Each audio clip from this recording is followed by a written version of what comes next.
online events. I have not gotten up to that level yet. That's Um, right. Learning experience, that's for sure. yeah, well, I know it takes a lot. I haven't tackled that one yet. Um, but yeah, and aloha to everybody. All the people in the dark who I can't see. I might ask you to just come on and say hi and introduce yourself really quick in a second, because that's how we like to start things here. We always like to see what the connections are between us, and introduce ourselves, let each other know where we're coming from. So, but first of all, I wanted to start off out here because not because I wanted to make you jealous, but because I wanted to give you a little bit of a sense of the lay of the land here in Hawaii. Um, it I'm not in the reserve right now, but I actually live very close to it. Um, so I'm gonna turn my camera around and just show you a little bit of where we are. That's my old truck. But so standing in my front yard here, you can see that the mountains are very close. Um, and generally, that's how it is in Hawaii. The the watersheds here are very small, or very short rather, and so um, they collect and distribute the rain really quickly. So as you can see, let me go out in the road here. Mountains rise up right in back of my house, and then if I turn and look out, can't see the ocean, but right on the other side of that hill down there is the ocean. So that's, you know, maybe a mile and a half. So these are not huge valleys. And in fact, I grew up one valley to the north, or not one valley, several valleys to the north, about maybe 2 miles that way. And the reserve itself is just over that ridge. I don't know if you can see. Let's see. If I go to this side of the pole, there's a low ridge coming down. The reserve is right on the other side of that ridge, and the mountain above it is called Iole Ka'a. It means the rolling rat. And there's a story to go along with that. That's kind of what the geography is like here. Small valleys or watersheds. Each one is somewhat unique. A lot of biodiversity has developed because of that geography and the separation of small populations between each valley. So the reserve is both representative of the type of valleys seen on this part of the state, but it's also unique in some ways. Anyway, so just wanted to start off there. And actually now I was wondering, since there's not too many of us, if we could go around and introduce ourselves. And the way that we do it here, I should say I'm not Hawaiian, but I've learned a bunch of things from friends over the years, and so I'm going to try my best to convey their ways of doing things to you. And one of those things is to introduce yourself by introducing your ancestors. And so the way we've kind of adapted it to groups that visit the reserve is we ask people to say your name, say where you're from or wherever you call home, and bring someone into the circle with you. So, well, I can go first. So my name is Fred. I'm from Waiahole, just that way, a little ways. And the person I'm bringing with me into the circle today is my grandmother, May. And so the person doesn't need to be present. They just need to be virtually standing behind you and watching over what you do.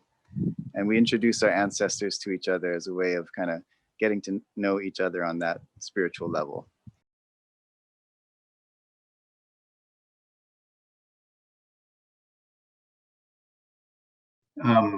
So we often do that before we begin a work day. You know, we have a lot of volunteer days normally.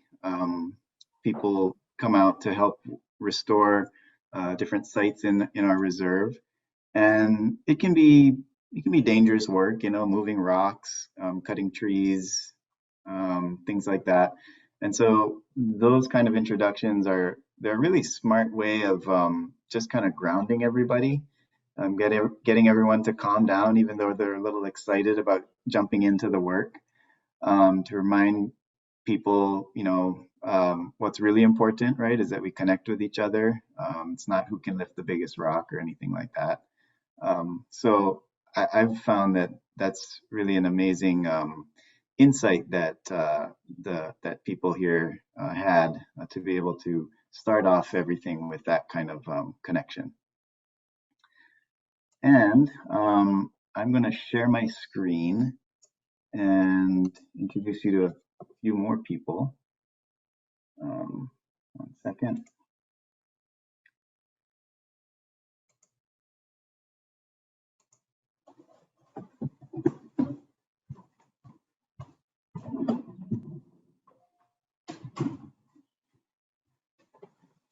Okay.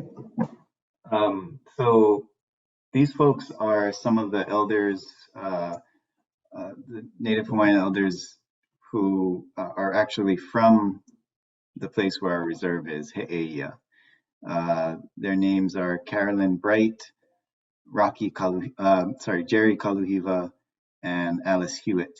And I wanted to bring them into the circle because without them, really, the reserve wouldn't be here today, and none of this that I'm about to tell you about would be possible. They were the ones who really had the vision for what this place was in the past, and of course, what it could be. So I just wanted to introduce you to them real quick. And I'm going to talk about our reserve and some of the different features of it. Feel free to stop and ask questions or type them into the chat, and Caitlin will let me know. We have a lot of time together, so I don't think you want to hear me droning on for 45 minutes. Okay, so this is our reserve, or this is the reserve system, rather. There are 29 reserves in the system, and 1 second, let me try and move this toolbar. Can you guys see the toolbar, Caitlin? Is that in the way? The Zoom toolbar? Like when you click near it, but it fades away. Okay. You just see the slide toolbar on the bottom, not the Zoom one? Okay, good. So we're the 29th reserve in the system. We are soon to be the 29th out of 30 reserves in the system. We're getting another one soon, so we won't be the baby NERR anymore. And we're operated through a cooperative agreement between NOAA and the University of Hawaii. This is where we are in the world. So the Pacific is huge, as you know.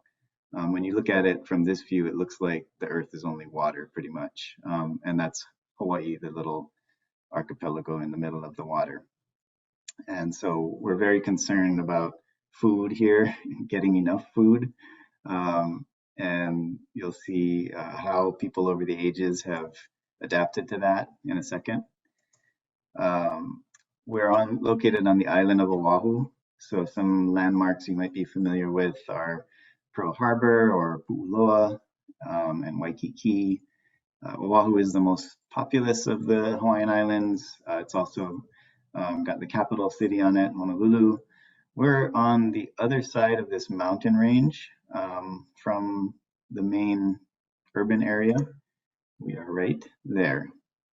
And we're located in this larger bay called Kaneohe Bay, or the older name for Kaneohe Bay is Kawaha o Kamano, which means the mouth of the shark. And you can kind of see it looks like a shark took a big bite out of the island right here. So in the old days, the islands were divided into large districts called moku, and those moku were subdivided into smaller district called Ahupua'a. And our Ahupua'a is called He'eia. And the boundaries of an Ahupua'a are roughly correlated with watershed boundaries. So remember I was telling you about all the little valleys in Hawaii. So each of these is basically a small valley with its own stream. And our reserve is located in kind of the lower portion of that valley of He'eia. And it includes some wetland areas. It includes the coast. It includes this fringing reef here. It includes a few patch reefs and this island with its own fringing reef called Moku'oloe. And the island is actually where we have our office right now. The island is part of the University of Hawaii. It's a research campus built right on top of a living coral reef. And the researchers here study everything from humpback whales all the way down to coral polyps and the algae that lives within them. I'm not going to talk that much about Moku'oloe or the Hawaii Institute of Marine Biology today. I'm actually going to focus inward towards the land on the rest of the reserve. So this is the view kind of like from the island looking back towards the mountains. And I'm going to introduce you to a couple of the main features of the reserve. So our fundamental research question, the whole reason why we were set up as a reserve, was to investigate this question of what effect does restoration using indigenous resource management practices have on ecosystem services? So ecosystem services may be a concept you've been introduced to. It's basically the things that keep us going as humans that we get from the natural world, whether that be food, whether it be clean water, all of the things that we get from the ecosystem. Indigenous people in Hawaii have kind of turned that concept on its head in a way, and they sort of view it as more of a reciprocal relationship. So in other words, we provide services to the ecosystem then provides us with the things that we need. So it's really viewed as a two-way street here. And so I'm going to talk about two indigenous resource management practices that are kind of services to ecosystems in a way, and then also what we get from those resource management practices. The first one is called lo'i kalo. So a lo'i is an irrigated terrace. Kalo is the plant taro, or Colocasia esculenta. I have one right here. Looks kind of like this. And taro is the staple crop, the staple food, the main starch of Hawaiians. And a lo'i kalo, or a taro patch, looks like this. Okay, so it is kind of like a rice paddy in a sense, although there's a lot more water flowing through. These are shallow, maybe ankle to waist deep, muddy patches that you plant your taro in, and it grows, and you harvest it out of the mud after about 9 to 14 months. So taro is a root crop. It, I don't know if you can look at my speaker window really quick. This is what you would plant. So this is the stalk of the taro plant. You'd cut off the leaves, you cut off the root, which is the part that you eat, and you replant this stalk. The taro then throws out a new leaf, it grows new roots, and the part that you eat, the bulb or the corm, forms underneath that original planting stalk. So that whole cycle takes, about a year, give or take, and it can take place in a dry land setting, or it can take place in a wetland setting like this. And the reason why we have taro patches is not entirely understood. Some people think that it makes it easier to pull the weeds out because everything is wet and mushy and you can just get in there and pull those weeds. It also prevents weeds from growing in the first place. It keeps the taro cool as it's growing, which helps to prevent rot. Also, some people just think that it tastes better when you grow it in a wetland setting like this. I think it tastes better. It's more gummy and gooey and sweeter, I think. And these patches are being restored by one of our co-management partners, a nonprofit called Kako'o Oiwi. They are being restored by thousands of volunteers who have come over the years, reopened up these lo'ikalo, and of course by the dedicated staff of Kako'o who go there every day. So when they're restored, they create this really interesting mosaic of different habitat types across the landscape. So you've got lo'ikalo in different stages of growth, everything from just planted to full canopy, to ready to harvest, to harvested and then fallowed, right? The fields just kind of lie fallow for several months at a time in between crops so that the soil can replenish. So this mosaic creates lots of different habitat types. It creates habitat for various water birds and native fish. And I've got a couple of videos to give you a better sense of what that mosaic landscape looks like. Forgive the...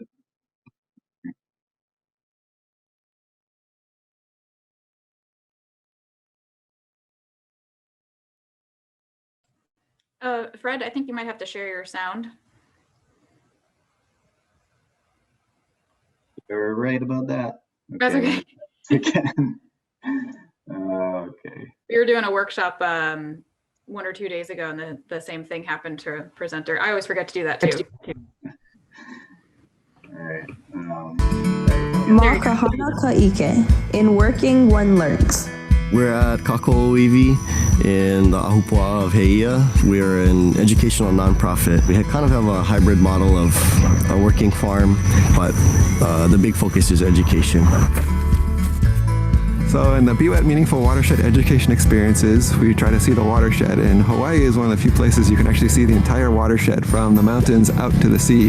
The students can follow down how the water flows from the mountains, through the lo'i, through the farming, through their neighborhoods, out through the fish pond and out into the ocean. Okay, so you got a little bit better sense of what it looks like. In case you're wondering, the guy in the beginning was my brother.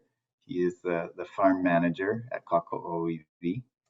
I've got one more short video clip. This is a different area of lo'ikalo that's further back towards the mountains in the back of the valley, a slightly different environment, but you can see that mosaic that it creates on the landscape there with the stream running right next to it. Okay. Oh, hey, advance. Okay. So I wanted to get into a little bit of the engineering of this whole system because it's pretty ingenious when it comes down to it. So lo'ikalo, the tradition of growing taro in a wetland setting is at least 3,000 years old in Polynesia. They've done some archaeological digs in other places like Tonga and Fiji, and they've seen evidence of this style of planting. But it really kind of, well, I won't brag, but it's highly developed in Hawaii. As people like to say, it reached its apex here. I guess people here just really like their wetland taro. And so they developed this really intricate system of waterways for bringing water to these fields.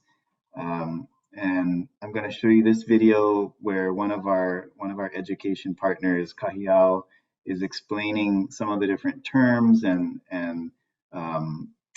parts of that water system. And our waters come from Haiku Valley and Ioleka'a Valley. They become one and they hit our Manawai here.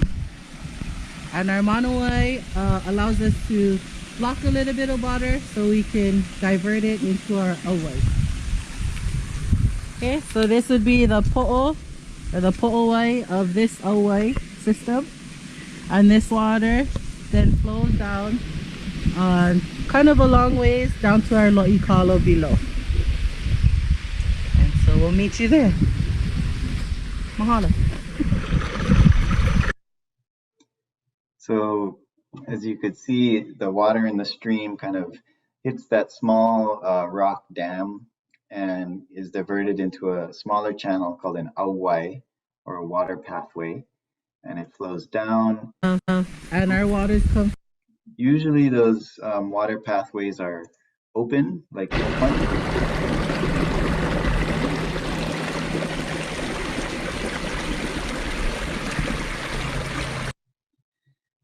but these days they sometimes, to go under a road or something like that, we'll install some pipes, and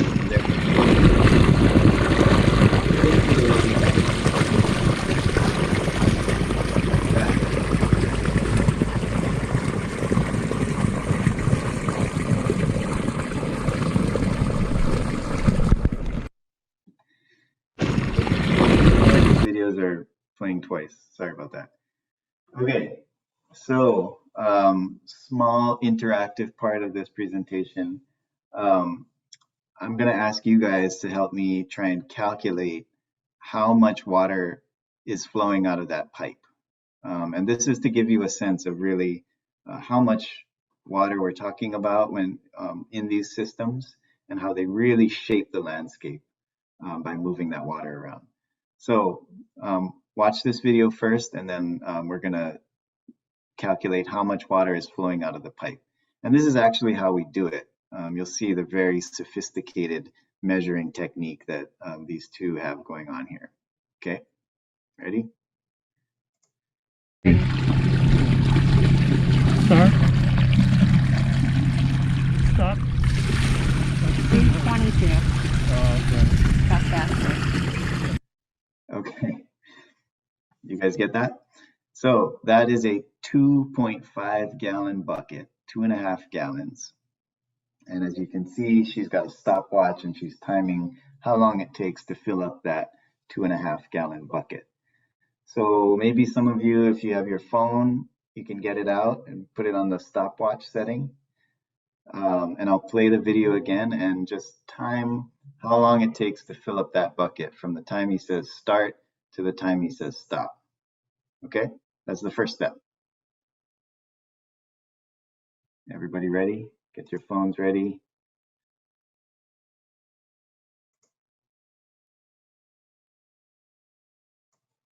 Hold on. Okay, I'm gonna play it again. Ready? Here we go. Start. Stop. 22. That's faster. Okay, one more time.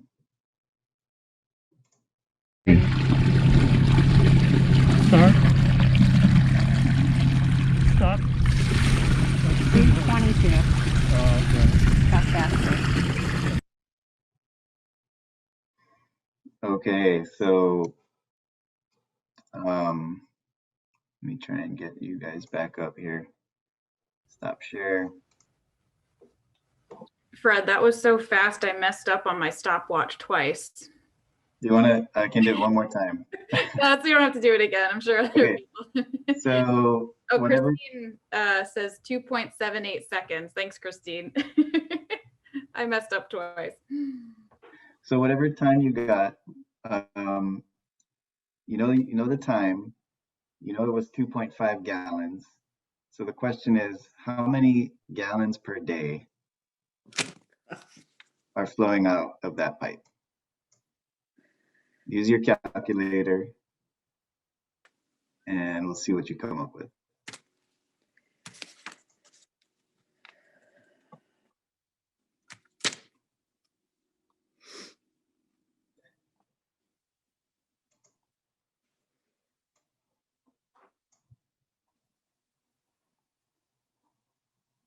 And I'll play it one more time while you're doing that, just in case. We got an answer from George. in the Oh, chat. we're typing George. in the chat. Good, good, good.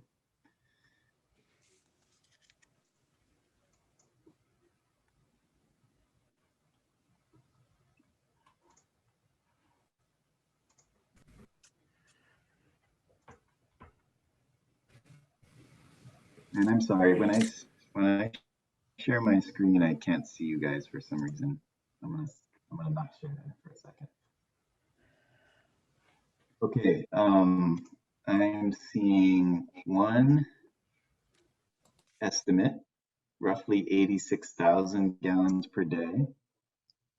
Anybody else? Somebody got 77,100, 30,000. Okay. All right, I'm gonna share again and see how close you guys got.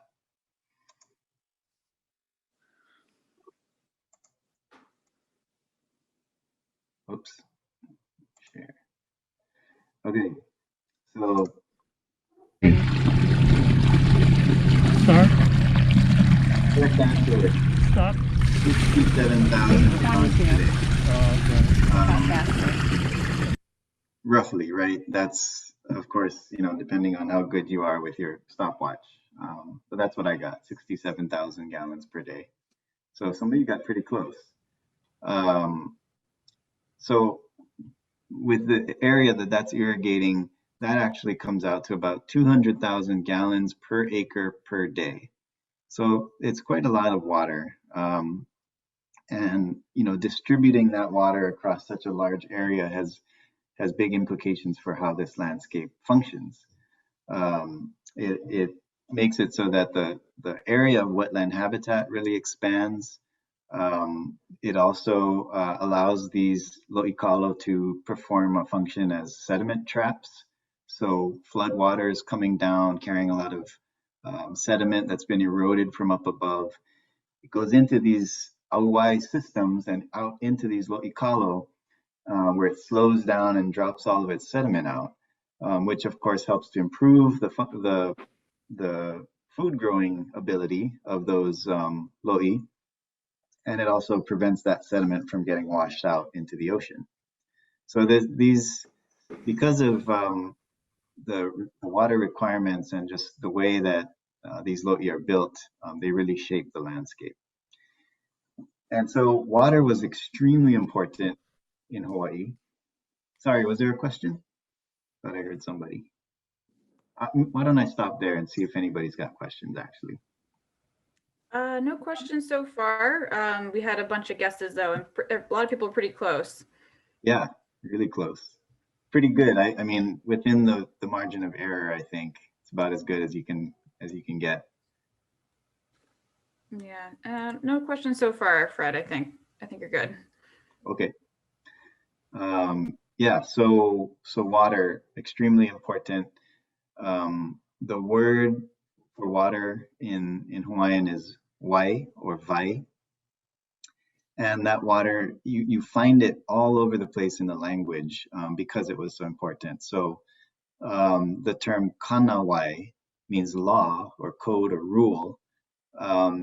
Water, the usage of water was governed by a complex set of rules. They had certain chiefs who were just responsible for making sure that everybody managed their water correctly. So kanawai means law. Waiwai or vaivai means wealth. So lots of water means equals wealth. Pretty straightforward when you understand how important water was for growing food. And then even the question, who are you, is owai oi. Literally, what are your waters, or which water are you? So water really was the key to life. And the reason for that largely was because it enabled the growing of kalo, taro. Taro was not just a food to Native Hawaiians, is not just a food. It's considered a sibling. It has the same status as family. the creation story of people in Hawaiian tradition says that the firstborn child of the sky and the earth was a stillborn, and they buried their stillborn son in the earth outside of the house, and from that spot the first taro plant sprang up, and they named that taro plant Haloa, or long breath is what it means. And then they had another son who was also named Haloa, and so there's this sibling relationship between taro and people. And in Hawaii, the siblings are supposed to take care of each other. The younger siblings they make sure the older sibling has what it needs. Older sibling makes sure the younger ones are fed. So there's this extremely close relationship there. And this is original artwork done by one of the farm staff at Kako'oiwi, Zeanauta. Okay, so that's Lo'ikalo. That's the first Indigenous resource management practice. The second one is called Loko I'a. Loko refers to a pond or a lake. It also means inside, within, interior, internal organs, anything inside. So it's kind of an enclosed area. And then I'a means fish. It also just could mean any kind of meat or flesh food, as opposed to taro, which is called ai. Okay, so Loko I'a is the second Indigenous resource management practice. This is the Loko I'a in the reserve in He'eia, and so it's called He'eia Fishpond. It is 88 acres. It's between 600 and 800 years old. The wall itself is about 7,000 feet long. And it's built out of lava rock and crushed coral stacked by hand with no cement. And so the organization Paipaio He'eia, who's one of our partners, has spent the last 20 years or so restoring this wall by hand, rock by rock, cutting back the invasive trees that have grown up along it, restacking the rocks that have fallen off, and just generally breathing life back into this place. It's really hard to understate how important this effort has been, not only to He'eia, but just statewide, to bringing attention to these fish ponds and really the beauty that they provide and the abundance of food that they once provided. So Paipaio He'eia, amazing organization. And again, they've involved thousands of volunteers over the years. So how do these fish ponds or these Loko I'a work? So this picture, you can see a little bit better the stream flowing along the north side of the pond here. So this is He'eia stream. It comes out of the wetland, flows under this bridge, and comes along the side of the pond. And at certain points, you see a small break in the wall. Right there's one, there's another one, and back here is another one. And so that's where the fresh water is flowing into the pond. Meanwhile, along the outer edge of the wall, the ocean side, you have another series of gates. And by the way, these gates are called makaha. And so these ocean side makaha let in the salt water. So the number and the size of these makaha regulate the mix of water in the pond, and they were calibrated such that, you know, even given all of the tidal fluxes and everything, that mix of water in the pond would be just the right salinity that it could grow diatoms. And diatoms are the favorite food of the ama or the mullet, which is an herbivorous fish that was highly prized in Hawaii. So here is another picture of one of those saltwater makaha. This one is a double makaha, so there's actually two gates allowing allowing salt water to come into the pond at the incoming tide.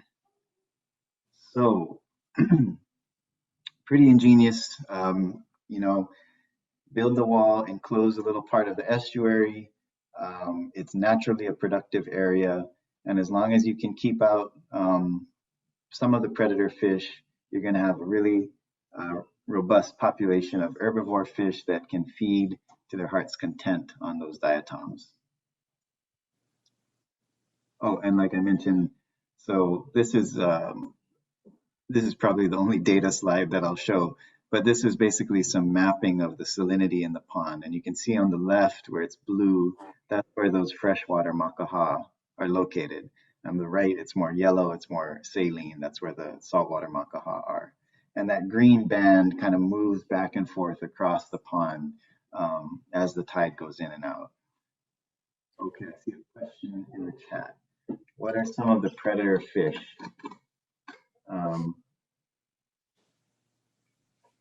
So we have barracuda living in the pond.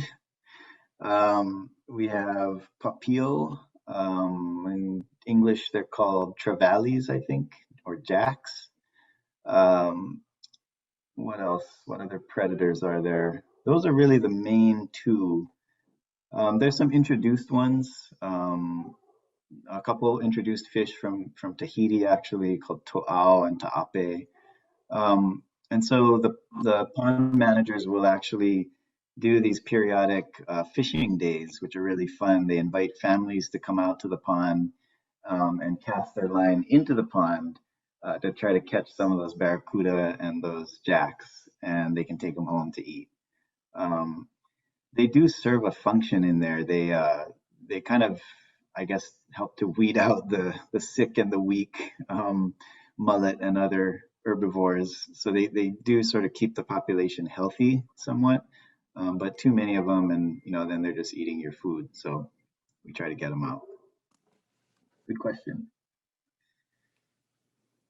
So yeah, so salinity, super important, and that's kind of what those makaha are for, to help regulate.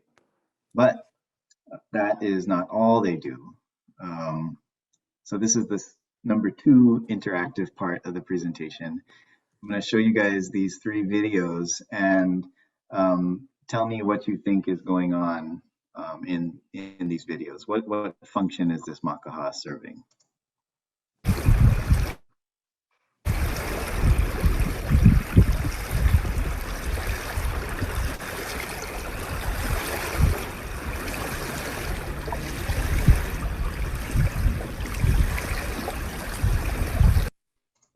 Sorry, this one is sideways. I don't know why.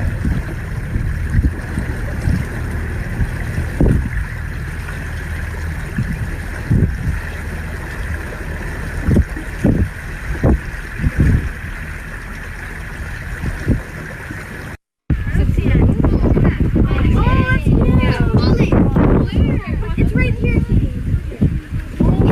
Big enough to be an eye.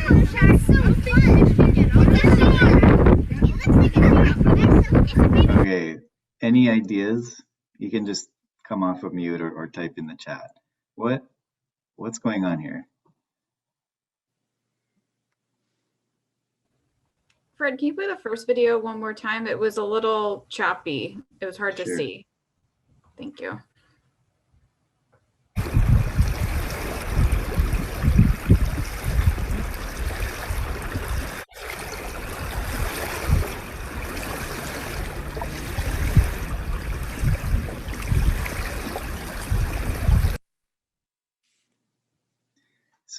So what do you guys notice happening here?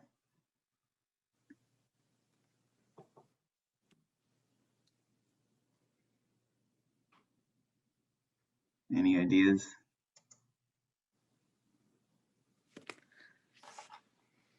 Spawning, maybe somewhat related. Yeah, okay, so people think spawning. to tell you the truth, I don't know why it happens, but what happens is that at an incoming tide, when all that water is rushing into the pond and through the sluice gates, through those slatted gates, the fish just love to congregate right in front of those gates. So these are fish inside the pond, and they all come to the makaha and they just hang out right there. I don't know if they like the oxygenated water, or they just maybe they want to get out so that they can spawn, but that's kind of a seasonal thing, so I'm not sure. In any case, they come right up to those gates, and you know, you can pretty much take your pick at that point. They get a little dopey because the oxygen is so high in the water. It makes them, it kind of gives them a high, I guess. And so they're really docile. So you can really just like lean over and take a net and scoop one out. So that's the other ingenious function of these makaha, is they function as a fish aggregator or a trap at every incoming tide. Now, there's one more interesting feature of these makaha that I'll bring in. So this now is an outgoing tide.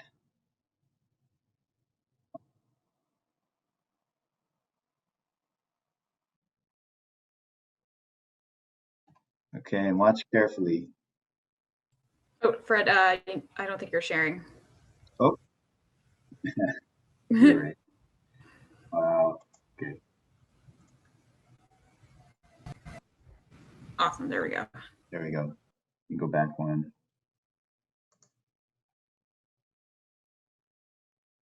So again, water is flowing out of the pond through those gates now.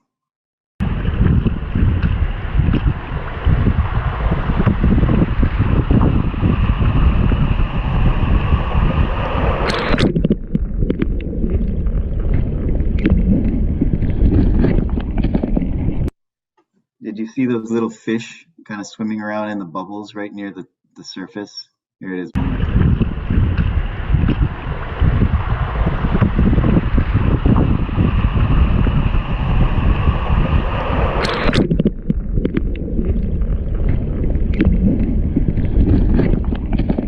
So again, I'm not exactly sure why, but what's going on is whenever the water flows out of the pond, fish try to swim in, little fish. Maybe they can smell all the diatoms and that good stuff to eat, and they want to get in there and eat it. Or again, maybe they just like the oxygen, but whatever little fish are outside, they tend to want to try and swim in. And those slatted gates are such that the small fish can fit in, they stay there, they grow, and then they can't fit back up. So it works like this beautiful system for restocking the pond, although sometimes they need to supplement it by catching fish outside and bringing them in, but oftentimes they'll just bring themselves in. So another amazing invention. And these are the fish, the target species, ama or striped mullet. And they really embody this phrase called Aina Momona, which means fat lands. And so land was Aina Momona when you had a lot of fish ponds raising a lot of ama. Okay, and I think we're getting close to time, so I'm gonna cut this talk short. I'm just gonna show you one more thing. So these two indigenous resource management practices worked in conjunction with each other. This is a picture of He'eia from 1928, where pretty much that whole wetland, about 200 acres or so, was in production in taro, and rice had come in at that time. The fish pond itself was still productive, still producing fish. So they functioned as part of the ahupua'a system. So again, ahupua'a are that land unit, right, that roughly corresponds with a watershed. And the ecosystem services that these resource management practices provided was that they left the upper areas, the mountains that I showed in the beginning, they left those intact. That was the realm of the gods. You didn't go there because that was important for trapping clouds and bringing that fresh water down. But when that water came, it often came with nutrients and sediment, right? Which then went into these lo'ikalo. The lo'ikalo trapped the sediment. They took up some of the nutrients, but agriculture kind of inherently, it leaks some nutrients out. So rather than just letting those go to waste or go out into the ocean where they could cause, an uncontrolled algae bloom, these fish ponds, these Localia, were built to specifically raise herbivorous fish that could eat the algae that grew as a result of those nutrients. And then the water ultimately going out into the coral reefs was cleaner. It had some plankton so that the fish out there could feed. And this was a really stable system. Once these things were built, they provided food and they provided these ecosystem services, and they kind of kept each other in balance for at least 1,000 years. So again, they were part of this ahupua'a system. Each ahupua'a had its own lo'ikalo. Most of them had fish ponds, and really that's what we're striving to restore in He'eia. We're trying to restore not just a lo'ikalo, not just the lokoi'a, but the whole ahupua'a system. So I'm going to leave it at that because we're out of time, and I'd love to answer any questions or hear whatever comments you guys have. Thanks so much, Fred. That was great and really interesting to hear about all the different ways of managing those really, really important resources there. Very ingenious, like you said.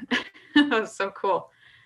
And I also love how you can see, like literally see the watershed. Sometimes I think it's hard, especially when teaching to children of the concept of a watershed, but you can just go outside your door and literally like see from the top of the watershed all the way down to the bottom of the watershed, which we don't see here too much in our neck of the woods. So makes it easy to see what happens when you dump something down a storm drain. Yeah, you literally see it, flow down into, all the different water sources. All right, does anyone have a question for Fred? You can take yourself off mute or put your question in the chat. We have a couple of people saying, thank you for the presentation, amazing story of history and science. I agree, Christine, and culture too, right? To be green, yeah. Yep. Yeah, thank you for tuning in. And I don't know, the more I'm part of the NERR system, the more I learn about other Indigenous practices in other estuaries and other places, and it's just fascinating, and there's so much to learn.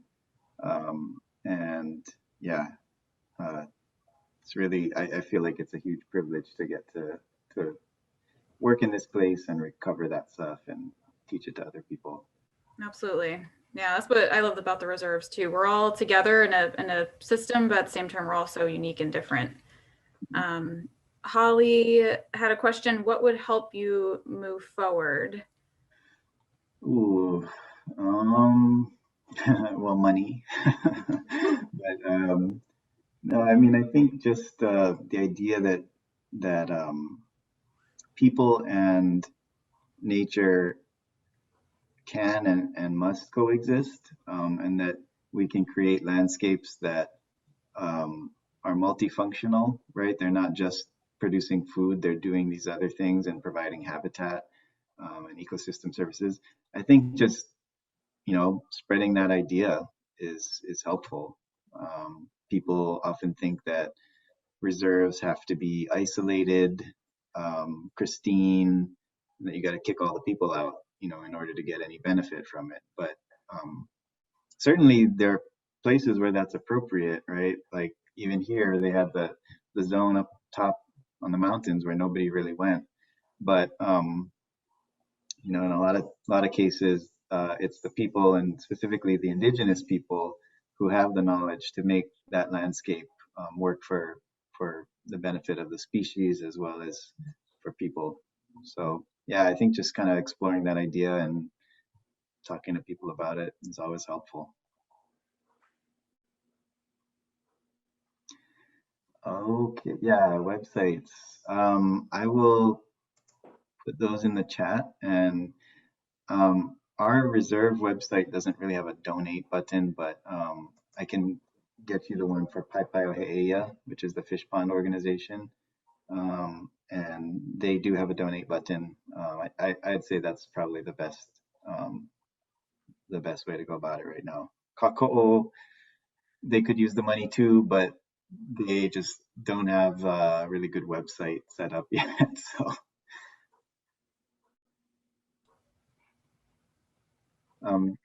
Yeah, do another we question have- about, oh, go ahead, Fred, sorry. Okay, I'm just reading the chat. We have a lot of support from the local communities. Yeah, definitely. I mean, those 3 elders that I showed in the beginning, they really fought back in the 70s to get the land taken off the market, and the state acquired it. And so it's through all of the foundation that they laid that we were able to even have a reserve. And they're still, the ones who are alive are still active in the community, and they're still supporting us through, you know, going down to the legislature and lobbying for this or that, or just kind of generally drumming up public support. And like I showed in a couple of pictures, there's, you know, just thousands of volunteers have put in their time over the years, even before we became a reserve. I think a lot of people just really were drawn to the type of restoration that was going on.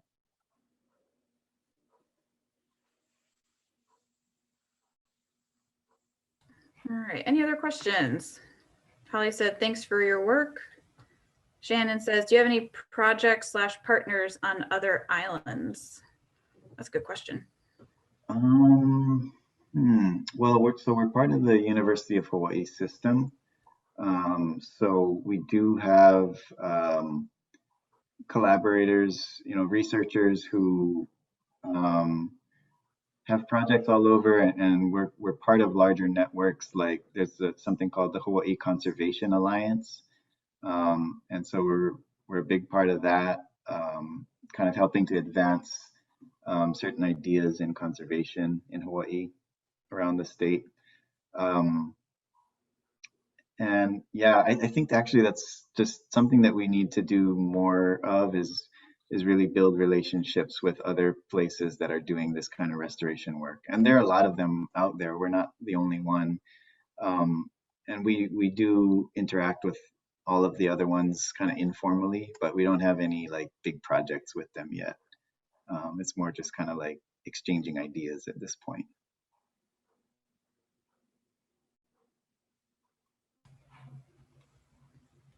All right, anything else?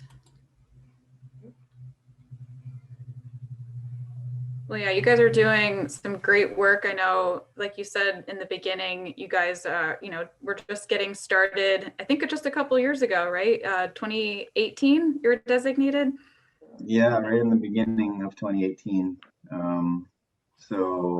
But luckily, you know, the fish pond work that had been going on already for almost 20 years, and the Localia, they've been around for about 10 years now. Okay, wow. So yeah, there's a lot of momentum already, and we just kind of came in to help coordinate because it was getting to be so flooded. Yeah, no, that's awesome though. Thanks for all your hard work. Yeah, well, thanks. All right, well, thank you everybody for joining, and I hope you all have a great rest of your evening. If you have any other questions, you can always email me and about, you know, tonight's program or upcoming programs that we've got going on. So once again, thank you, Fred, so much for taking time out of your day to do this. No problem, guys. Thanks, Fred. Have a good one. Okay, bye, everybody. Bye, everybody. Bye-bye.